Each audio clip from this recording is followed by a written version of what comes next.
ग्राहक दिवस जागतिक ग्राहक दिन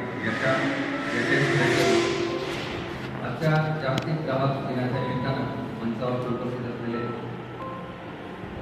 आदरणीय कृतिका आपटे मॅडम, त्याचप्रमाणे उपस्थित असलेले डॉक्टर साहेब, शांताराम डॉक्टर साहेब, दिगंबर बापू, विलास एकनाथ वाणी, मनोज जैन, दोघं संघटनाचे आपल्या ग्राहक कल्याण फाउंडेशन आणि ग्राहक पंचायत महाराष्ट्र सर्वसाधारण कार्यकारिणी, त्याचप्रमाणे आपल्या कुठल्याही कार्यक्रमाचा प्रचार आणि प्रसिद्धी त्यांच्याशी होऊ शकत नाही असे आपले प्रिंट आणि इलेक्ट्रॉनिक मीडियाचे प्रतिनिधी आमचे मित्र हे उपस्थित आहेत. सर्व मित्रांचे मी स्वागत करतो आणि यांच्यासाठी हा कार्यक्रम आयोजित केलेला आहे. सर्वांसमोर बसलेले रेशन दुकानदार म्हणा, सगळे ग्राहक म्हणा, त्याचप्रमाणे या कार्यक्रमाला उपस्थित असलेले विविध विभागांचे अधिकारी कर्मचारी जे उपस्थित नसतील त्यांना पण आपण या कार्यक्रमाच्या काही सूचना दिल्या किंवा जी काही मागणी केली ते आपण त्यांना कळवणार आहोत. महत्त्वामध्ये अगोदरच्या वक्त्यांनी बऱ्याचशा गोष्टी मांडलेल्या आहेत, परंतु जे काही महत्त्वाचे मुद्दे आहेत ते मी आपल्या समोर मांडतो. ग्राहक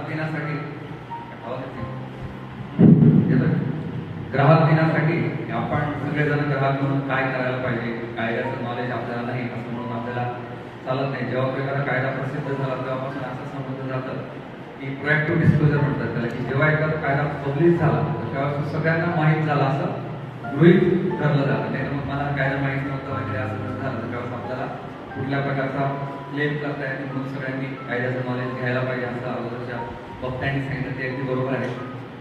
त्याचप्रमाणे आता जे काही मुद्दे याच्यामध्ये मांडले गेले त्याच्यामध्ये जे काही मुद्दे सुटले ते मांडतोय. सगळ्यात महत्त्वाचा मुद्दा जो आहे, आपल्याला सगळ्यांना कल्पना असेल की KYC हा जो फॅक्टर आहे, म्हणजे KYC म्हणजे काय, know your customer. Know your customer म्हणून जिथे जिथे KYC करणं गरजेचं ते सगळ्यांनी करायला पाहिजे. हा मुद्दा मी इथं काय होतो की कारण आता सीझन चालू आहे आपला मार्च एप्रिल, जे बरेचसे कामगार वर्ग आहे, मजूर वर्ग आहे, ऊस तोडायला गेला असेल किंवा पुढे कारखान्यात गेला असेल तर बऱ्यापैकी 80-90% जो वर्ग आहे तो ह्या पिरियडमध्ये परत येत असतो. वर्षभरामध्ये तुम्ही किती एफर्ट्स घेतले ते एफर्ट्स आणि आताच्या आहे इथून पुढच्या 2-3 महिन्यात घेतले जर एफर्ट्स असेल तर तुमचं KYC काम चांगलं होणार आहे. टेन्शन काढे KYC कुठे लागते, माझ्या माहितीप्रमाणे आपले सर्व रेशन दुकानदार आहेत, आपल्याला सगळ्यांची KYC करायची. याच्यात 2-3 कॅटेगरी आहेत. ज्यांना धान्य मिळणार आहे त्यांची पण KYC करा, ज्यांना धान्य मिळत नसेल त्यांची पण KYC करावी लागेल. KYC केलं ज्यांना अनुदान मिळतं गेलं तिथे तिथे KYC लागणार आहे, ती KYC करावी लागेल. त्याचप्रमाणे घरकुल किंवा जे आपले काय पंचायत समिती मार्फतचे काय रोजगार हमीच्या काही योजना आहेत त्याच्यासाठी पण KYC मस्ट आहे. ती KYC आपण सगळ्यांनी करून घ्यायला पाहिजे, म्हणजे आपलं जे कामकाज आहे ते कामकाज याच्यामध्ये पूर्ण होईल. दुसरी गोष्ट, आपले जे शिधापत्रिका जे आपण तहसील कार्यालयामार्फत जरी देत असलो तरी तुम्ही धान्य वाटप करत असताना तुमच्या लक्षात काल आपला पोळ्याला मेळावा झाला, किमान 10 कार्ड असे होते की ते कार्ड म्हणजे हातात सुद्धा जरूर वाटप होते, इतके खराब झालेले ते कार्ड. पिवळे कार्ड होते ते, काही केसेस होते. मला सांगा, म्हणजे माझं तर ते कार्ड आहे सुद्धा एकदम खराब झालेलं, म्हणजे त्याच्यात काही जीवच नाही बाबा असं समजा तुम्ही. असं जर तो कार्ड धारक जर आपल्याकडे धान्य घ्यायला येत असेल तर दुकानदाराला आपली जबाबदारी नाही, ती जबाबदारी म्हणतो आपल्याला बँकेत नाही, परंतु आपण आपला तो ग्राहक म्हणून किंवा आपण व्यवसाय करतो की आपल्याला जे काही सुविधा द्यायची त्याच्या अंतर्गत तुमच्यासारखे काय सांगा पण हा नाही होत, तुमचं कार्ड एकदम खराब झालेलं आहे तर तुम्ही फक्त लागल्यास त्याला चॅनलाइज जर करून दिलं की हा असा दुय्यमचा फॉर्म करतो, तुम्ही ऑफिसमध्ये जा, त्या फॉर्म सोबत तुमचे काय लागतात, त्याला आधार कार्ड लागतात, बँकेचं खातं लागतं, ते जर तुम्ही जोडून दिलं तर माणूस म्हणतो तुम्हाला जोपर्यंत तो आहे का ना तोपर्यंत सरणार नाही तुम्हाला. कारण आज सुद्धा मला ज्याने पहिलं कास्ट सर्टिफिकेट काढून दिलेलं आहे, 50 लाख काढून सेतूवाला, त्याला मी दरवेळेस गेलो ते भेटले राहते. त्याचं धुळ्यामध्ये मला भांडार भेटणार, आमच्या वडील आजोबा बंधूबाची सगळी कुठली त्याला माहिती आहे. आता तो वेंडर आहे मी तहसीलदार, पण तरी पण मला आजही आठवतं की आमच्या घरात भांडार बेबी भांडार म्हणून सांगायचा उद्देश असा की आपली अटॅचमेंट त्या माणसासोबत आहे. असं तुम्ही प्रत्येक दुकानदाराने 5 जरी जणांचं कार्ड करून दिलं तर आपल्या तालुक्यात 114 दुकान आहे, मला वाटतं 100 जरी पकडलं तर 500 जणांचे आपले कार्ड्स आहेत ते जागेवर दुरुस्त होते. आणि याचा दुसरा फायदा असा होतो की ज्या माणसाला माहिती नाही त्याला विचारायला कोणतरी आपल्या नावाने त्याला त्रास देतो किंवा त्याला हॅरॅसमेंट होते, त्याच्यापेक्षा तुम्ही प्रतिनिधी म्हणून 4-5 महिने तुम्हाला वाटप करताना लक्षात येईल आपल्याला त्यांना ऑनलाईन कार्ड देता येईल. दुसरा एक फायदा असं सांगतो, आणि मी बऱ्यापैकी मला अनुभव असा आहे की मला आठवड्याचे 4 किंवा 5 शनिवार किमान 2 शनिवार मला एखादा फोन असतो, साहेब आमचा पेशंट आहे ICU ॲडमिट आहे मुंबईला KM हॉस्पिटलला, त्याचं ऑनलाईन मध्ये नावच नाही, तुम्ही काही करा आम्हाला तुम्ही ऑनलाईन. त्यावेळेस माझी किती इच्छा असते किंवा त्या भूषणची किती पण इच्छा असते तरी काय लिमिटेशन आहे. तिथं जो पेशंट असतो तो पेशंट विचार आयसीयूत असतो, त्याच्या नातेवाईकांकडे डॉक्टर डायरेक्ट कॉन्टॅक्ट होतात की तुमचं जोपर्यंत तुम्ही तहसीलदारांचा ऑनलाईनचा दाखला आणत नाही तोपर्यंत मी हात लावणार नाही तर तुमचं काम होणार. मला सांगायचं काय अवस्था होत असेल आपल्या घरातला पेशंट असा विचार करा तुम्ही. आपले आई वडील भाऊ बहीण गल्लीतला माणूस घेऊन गेलोय, तिथून मुंबईला जायचं केएम मध्ये, इथं कसं राहतो माणूस आणि ऐन कामात त्यांनी सांगावं तुम्ही या ना, त्याशिवाय तुम्हाला करून देते. काय अवस्था होईल बरं? बरोबर आहे का? मलाच माहिती की आपल्याकडे number of patient card ticket पैकी ऑनलाईन झालेले की ऑनलाईन झाले तर 100 कार्ड राहिले असेल एका दिवसात होणार. पण रोज तुम्ही 4 कार्ड करून घेतलं तर मला नाही वाटतं 30 दिवसात 1 महिन्यापेक्षा जास्त वेळ लागणार. हे थोडं नैतिक जबाबदारी म्हणून का पुण्याचं काम म्हणून आपण करायला पाहिजे. इकडे माझ्याकडे माझ्या गावामध्ये 100% कार्ड ऑनलाईन केले. उद्या कोणालाही मेडिकल इमर्जन्सी लागली तर तो माणूस वंचित राहणार आहे. हे एक आपल्याला त्याचे ब्लेसिंग केलं ना ते कशाचं पोचता येणार. या निमित्ताने मी तुम्हाला सगळ्यांना एक आव्हान करतो की ज्याचं ऑनलाईन राहिलं असेल ते पांढरे कार्ड धारकापासून पिवळे कार्ड धारकापासून केसरी कार्ड धारकापासून तुम्हालाच माहिती तुम्ही याने आमच्याकडून घेऊन किंवा वाटप करताना तुम्ही त्याला विचारलं ऑनलाईन आहे का, ते पण एक चांगलं काम आहे.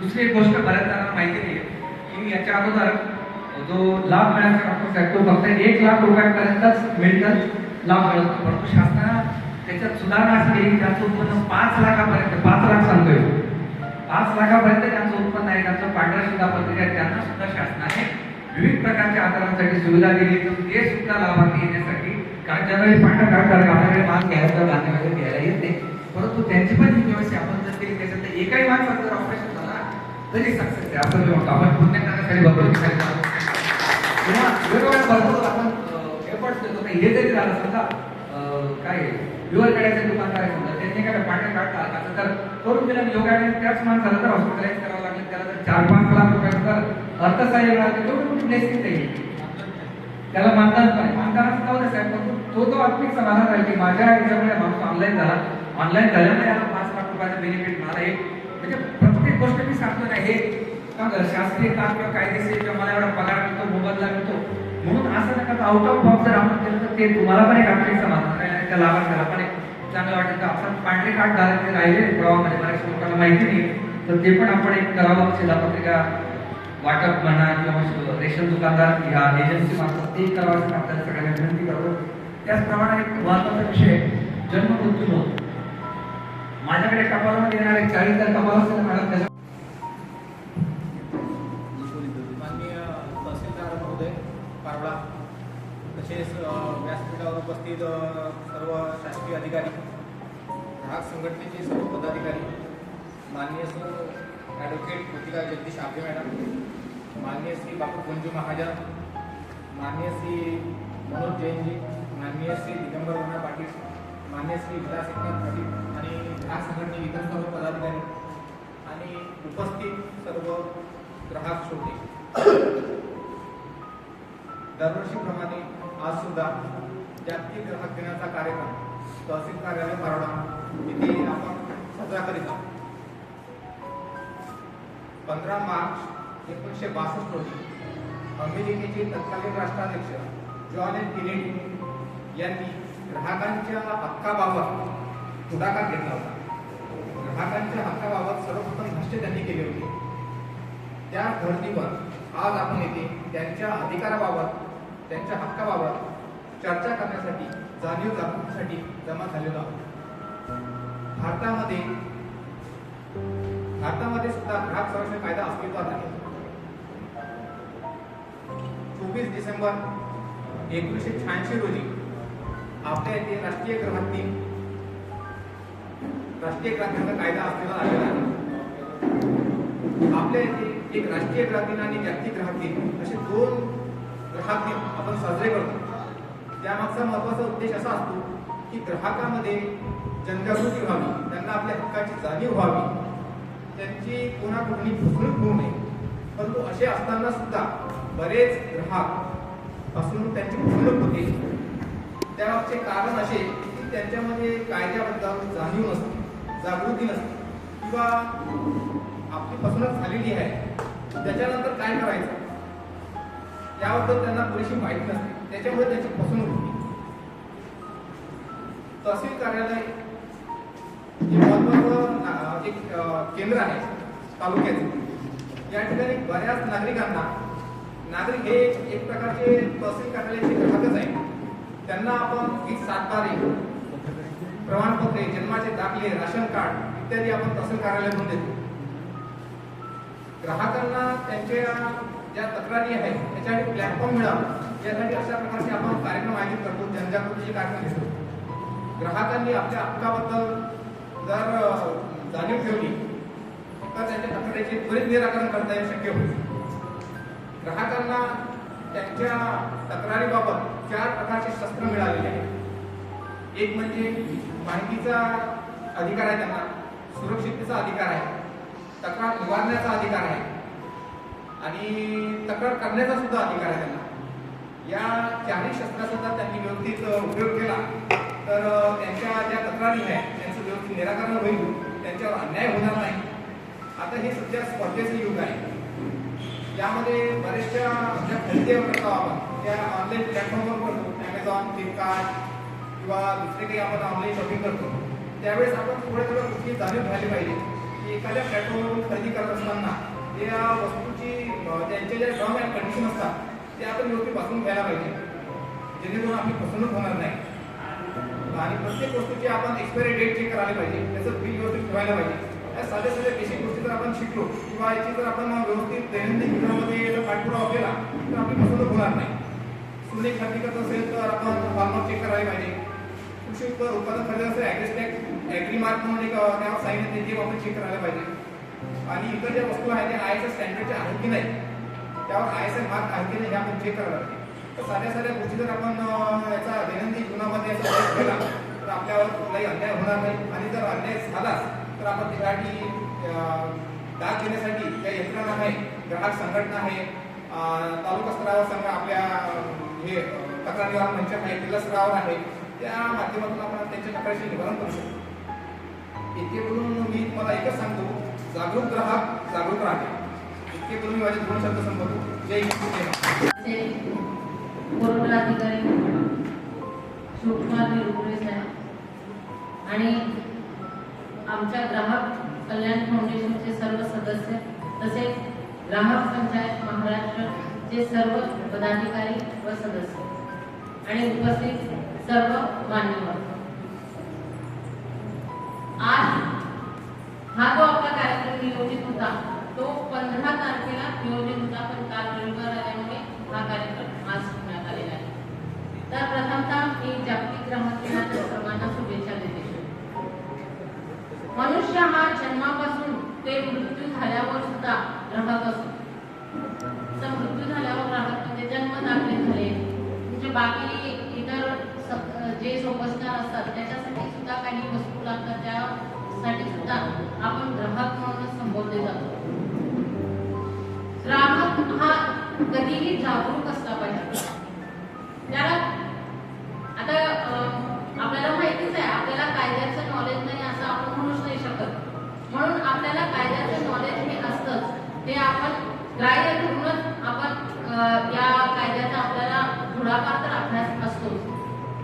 कोणतीही वस्तू खरेदी करताना आपल्याला माहिती आहे की आपण बिल घेतलं पाहिजे, त्या वस्तूची पडताळणी केली पाहिजे.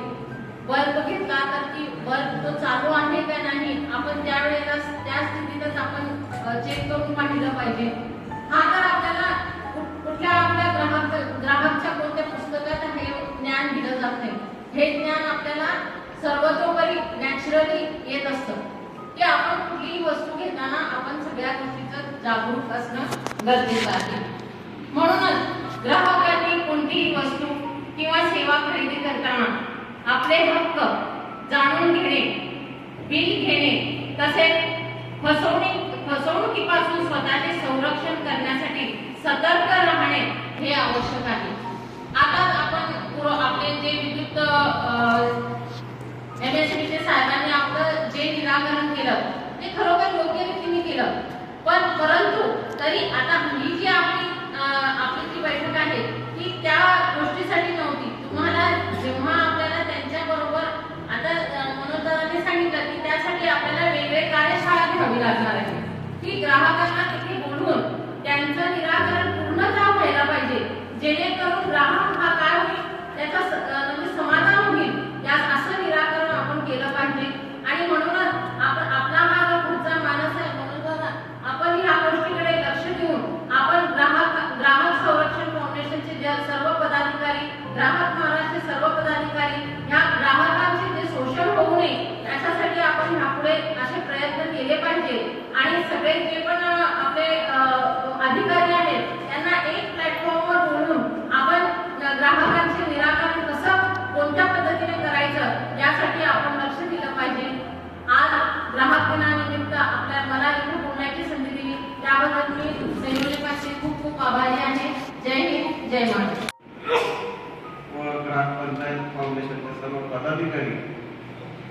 ज्यांनी सूत्रसंचालन करत असताना सूत्रसंचालनाची मागणी केली की आपले नायब तहसीलदार नेमके साहेब MECP वाल्यांनी चांगला आपली संकल्पना दूर केल्या. परत या ठिकाणी खास करून तालुक्यातील सर्व तहसीलदार, आपले रेशन दुकानदार, सर्व पत्रकार बंधू, तहसील ऑफिसचे सर्व सहकारी मित्र, आज सगळ्यांच्या उपस्थितीत आपण हा दिवस साजरा करतो. मला तर असं वाटतं आमच्या ग्राहक कल्याण फाउंडेशन आणि आमचे सर्व पदाधिकारी दोघं संघटनांचे तुमच्यापेक्षा आम्ही जास्त दिसतो. आम्हाला वाटतं की हे चळवळ झाली पाहिजे, सर्व अधिकारी आले पाहिजे आणि व्यापक स्वरूपात आपण सगळे मिळून हे चांगलं काम केलं पाहिजे आणि या देवरे साहेबांच्या मार्गदर्शनाने हे काम सुरू केलं. हे छोटंसं काम नाही, हे सगळ्यात मोठं काम आहे. छोट्या छोट्या गोष्टी आहेत. कृषीवाले, आता कृषीवाल्यांची गोष्ट अशी आहे, सगळे साहेब ऑनलाईन काम आहे. ऑनलाईन काम आहे. पूर्वसंमती घ्यायची म्हणजे कोण आहे कृषीचं? काय पूर्वसंमती देताय का तुम्ही? पोखऱ्याचे गाव आहे, काय अडचण नाही, वरून आलेले. पण माझा नाव काय नाव आहे, तुमचं काय नाव आहे? आमच्याकडे जे लोक तुमच्याकडे आले त्यांना मार्गदर्शन करायच्या अगोदर तुमचे रेट ठरले 1000 रुपये प्रमाणे. मला जे माहिती हे तपास करून घ्यायला तुम्हाला सांगेल. तर तुमच्या माहितीसाठी सांगतो की अगोदर तुम्ही याच्या पद्धतीने जर होत असेल तर कसं काय लोक तुमच्याकडे हे अधिकृत आमच्याकडे असं येत नाही. तर हे छोटे छोटे छोटे शेतकऱ्यांना पूर्वसंमती घ्यायची असते, त्याला ठिबक करायची आहे, त्याला ऍप्लिकेशन करायचे. या तालुक्यात काही 10 ते 15 गाव आहेत की जे याच्यामध्ये त्यांचा समावेश झालेला आहे. त्यामुळे खेळत सांगवी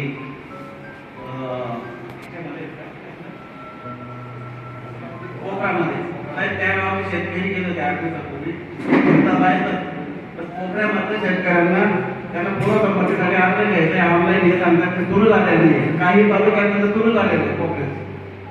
आता ते ऑनलाईन अर्ज एक केल्यानंतर ते पूर्वसंमती येईल आणि त्याला पण मुदत असते. पुढे आमची मेलजोड झाली की तुम्ही पूर्वसंमती देणार नाही आणि पुढे पावसाळा पण येतो. तर हे छोट्या छोट्या गोष्टी MSCBचा विषय आहे. आज जरी छोटा दिसत असेल पण भविष्यात 50% ग्राहक हे सोलारवर होणार आहेत. आज तरी ते 10-20% आहेत. त्याच्यात पण साहेब असा विषय होता की तुम्ही आता बऱ्यापैकी आम्हाला सांगितलं, पण मीटर भाडे किती? आता एकाच केवीला 10 केवी पर्यंत सारखंच असतं मीटर भाडं, हे आम्हाला आज कळलं. परत त्याच्यामध्ये आमचे जे बॅलन्स तुमच्याकडे असतात दिवली, त्यांना तुम्ही बॅलन्स जरी ठेवलं पाहिजे. मार्च नंतर किमान ते बाद केलं जातात असं कळलेलं होतं. आपण दरवर्षी 15 मार्चला जागतिक ग्राहक दिवस म्हणून साजरा करतो, परंतु काल सुट्टी असल्यामुळे साहेबांनी आजचं नियोजन केलं. आजच्या जागतिक ग्राहक दिनाच्या सगळ्यांना शुभेच्छा देताना अगोदर मी या कार्यक्रमाचे अध्यक्ष आदरणीय देवरे साहेबांचं मनपूर्वक या ठिकाणी अभिनंदन करतो की साहेब, दरवेळेस तुम्ही ही मीटिंग या ठिकाणी बोलवतात आणि तुम्ही स्वतः प्रत्यक्ष उपस्थित राहतात. परंतु मला असं म्हणणं आहे की गट विकास अधिकारी, पंचायत समिती त्यांच्या पण येतात साहेब येत नाही, एक बार पण हे पद्धत चुकीची. सगळ्यात जास्त कामं तुमचे त्यावेळेस येत नाही. आम्ही मागच्या टायमाला असं कुठेच साहेब तुमचं सगळ्यात जास्त सरकारने तुमच्या तालुक्याचे जर प्रॉफिट असतं तर 5 कोटी यायला पाहिजे ना तालुक्याच्या. नाही कोणाचे उपोषण नाही, आम्हाला माहिती तिथे उपोषण तिथे राहावं बोलून घ्या असं नाही. तक्रारी तुमच्या सगळ्यात जास्त असतात. तर या ठिकाणी आपण आता या ठिकाणी जे आपल्या पूर्ण समाजातून ऐकलं ते आमचे ताई ॲडव्होकेट आपले आमचे मित्र डॉक्टर महाराज केंद्र आलेले मनोजी जैन, आमचे ज्येष्ठ मार्गदर्शक दिगंबर पाणी उपस्थितांमध्ये चंद्रशेखर जैन, नाना देवाचे मित्र सोनार 1962 साली आम्ही अमेरिकन काँग्रेसमध्ये ते विधेयक मांडलं आणि त्या दिवशी जगाला कळालं की ग्राहक बी कायद्याच्या स्वरूपात यायला पाहिजे. त्याच्या संकल्पना तेव्हा काही इंटरनेट नव्हतं किंवा हे नव्हतं, तर भारतात एक स्वतंत्र सैनिक बिंदू माधव जोशी यांनी ते विधेयक पोस्टाने मागवलं, त्याचा अभ्यास केला आणि 1968 साली ग्राहक पंचायत म्हणून एक चळवळ सुरू केली की आपल्याला ग्राहकांना याच्यात कुठलाच अधिकार नाही. उदाहरणार्थ आपल्याला जे आज आपण एकमेकांशी चर्चा करतोय हे अधिकार प्रबळ भारतात नव्हते. मग त्या नंतर चळवळीचं स्वरूप इंदिरा गांधींनी कायदा लिहायला लावला आणि 1986 24 डिसेंबर 1986 साली आपल्या संसदेत कायदा पास करून राष्ट्रपतींची ज्या दिवशी सही झाली त्या दिवसापासून कायदा मंजूर करण्यात आला. त्यानंतर सातत्याने ग्राहक पंचायत आणि इतर ग्राहक संघटना या विषयावर प्रबोधन करते की हा कायदा असा आहे.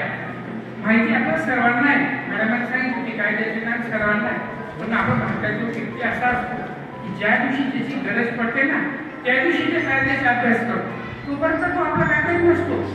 आता इथं सर्वांना 80% लोकांना सर्वात गरज विषय असेल तर सायबर सिक्युरिटीचा आहे, पण तो एमएससीबी विषय दिसून गेले सायबर सिक्युरिटी की त्या दिवशी एमएससीबीचे कडनं 300 युनिट चालले गेले तर भांडवल साहेबांकडनं परत आणता येईल, पण बँकेत जर OTP देऊन साफ होऊन गेले तर ते परत येणं शक्य नाही होत. तर त्याच्यासाठी मग मी सुरुवातीला जेव्हा तालुक्यावर काम करत होतो तर आता जे एमएससीबीचे मेळावा सांगितला असं आमचे ग्राहक पंचायतीकडनं दर महिन्याला 2 महिन्याला तेव्हा टेलिफोन एक ज्वलंत विषय होता, लँडलाईन कनेक्शन, टेलिफोन ऑफिसचा मेळावा, एमएससीबीचे मेळावे, इतर सडक परिवहनाचे मेळावे, एसटी महामंडळाचे मेळावे असे आम्ही घेत होतो. मला लक्षात आलं नंतर मी जेव्हा जिल्ह्याच्या नंतर विभागावर आल्यानंतर की मी माझ्या लोकांना पहिले जागृत करू इच्छितो की मला जर माझ्या आयुष्यात 25 वर्षापासून ग्राहक पंचायतीचे काम करतोय आणि मला लायब्ररीत वाचता आला नाही की त्याच्यात काय काय दिलेलं आहे, काय काय द्यायला नको पाहिजे, तर मी तुम्हाला काय सांगणार. तर तेव्हापासून मी अभ्यास वर्गात घेण्याचे काम सुरू केलं. ज्यांनी ग्राहक कायदा लिहिला त्या बिंदू माधव जोशी सरांना 5 वेळेस जळगाव जिल्ह्यामध्ये अभ्यास वर्गासाठी इव्हन पारळ्यात पाणीमंगल कार्यालयात सुद्धा आपण 3 दिवस बोलवलं. त्यांच्याकडनं प्रबोधन घेणारे खूप कमी लोक असतात, पण ज्यांनी घ्यायचं होतं त्यांनी घेतलं. तर आपण प्रत्येक दिवशी आपण आपलं कर्तव्य काय आहे, आपण किती दिवस स्वतःच्या लाईफमध्ये वाचलेलं आहे की त्याच्यात किती युनिट प्रमाणे किती बिल यायला पाहिजे, किती यायला पाहिजे. आपण एसटी महामंडळाबरोबर एसटीमध्ये सर्वांनी आयुष्यात प्रवास केलेला आहे. पहिले जे तिकीट होत होते किती दिवस तिकीट वाचलेलं आहे लोकांनी. आता प्रिंटिंग तिकीट यायचं, पूर्वी स्टॅपलर करून द्यायचं, आता तिकीट वाचलेलं तरी किती आहे. फक्त हे हरायला नको की बुक करताना जर सापडलं नाही तर तू पकडला गेला तर आपण दंड लागेल एवढ्या निर्देशाने फक्त आपण ते तिकीट सांभाळलं जातं.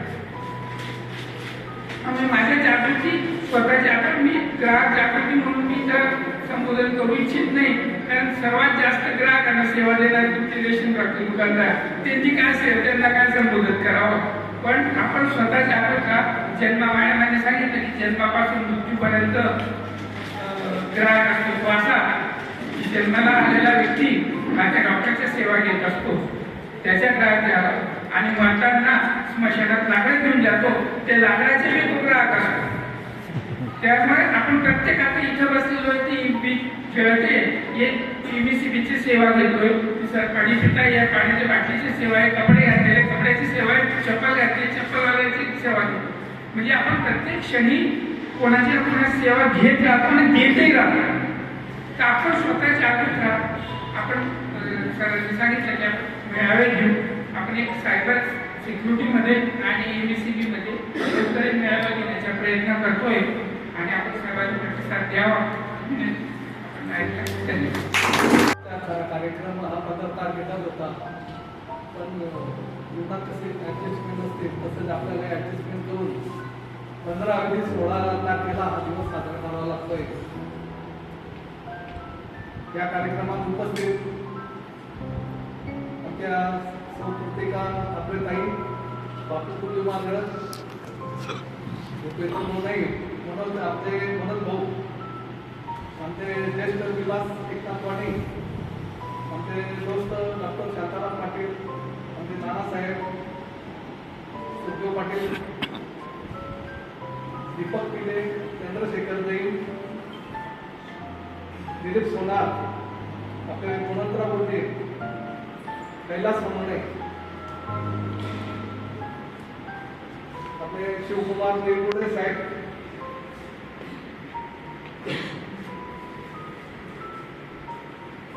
तर आपले तसंच ते मुन्ना भाऊ आपले परदेशी उपस्थितांमध्ये नाव उपस्थितांमध्ये आलेले MSCBचे साहेब तसंच रजिस्ट्रार ऑफिसमधल्या ताई मॅडम पंचायत समितीचे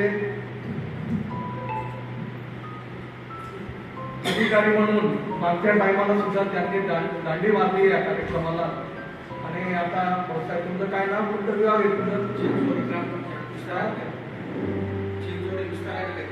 विस्तार अधिकारी तर तुमच्या जबाबदार व्हिडिओ साहेबांनी या कार्यक्रमात येणं अगत्य होतं परत आपल्या मेन विषयात बोलतो कारण बराच कमी झालेला आहे आता पंचायत समितीबद्दल बऱ्याच लोकांची आता करायची आहे जे प्रमुख राहिले असतील त्यांच्या समोर आम्ही सर्व विषय मांडले असतील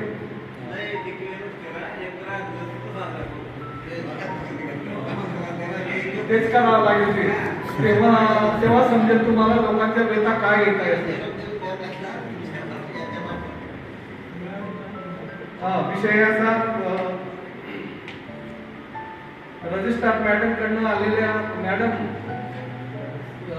एक तुम्हाला सांगतो सर्वसामान्य लोकांच्यासाठी तुम्ही एक सूची तयार करायला पाहिजे आपण खरेदी विक्रीसाठी जमिनीच्या कोऑपरेटिव्हचे ऑफिस इकडे हा बरोबर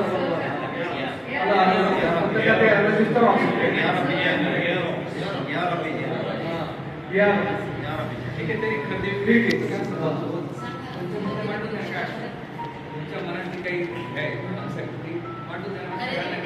आहे ते सांगा. हा तर त्या रजिस्टर ऑफिसच्या बाबतीत कोण झालं नाही ते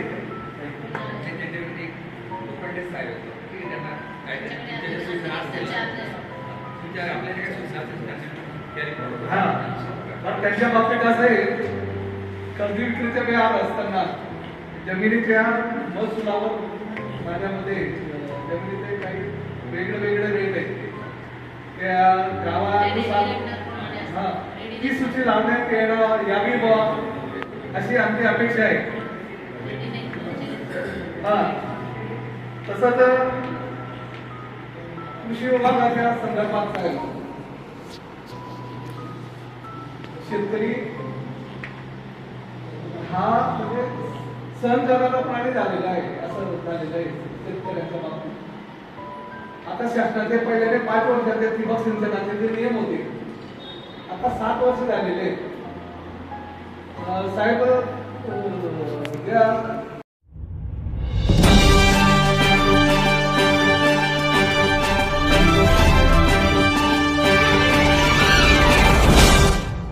बंजारा पंच लाईव्हमध्ये आपलं सगळ्यांचं स्वागत. मी रश्मी हिवरे. आजच्या काही ठळक व विशेष घडामोडी.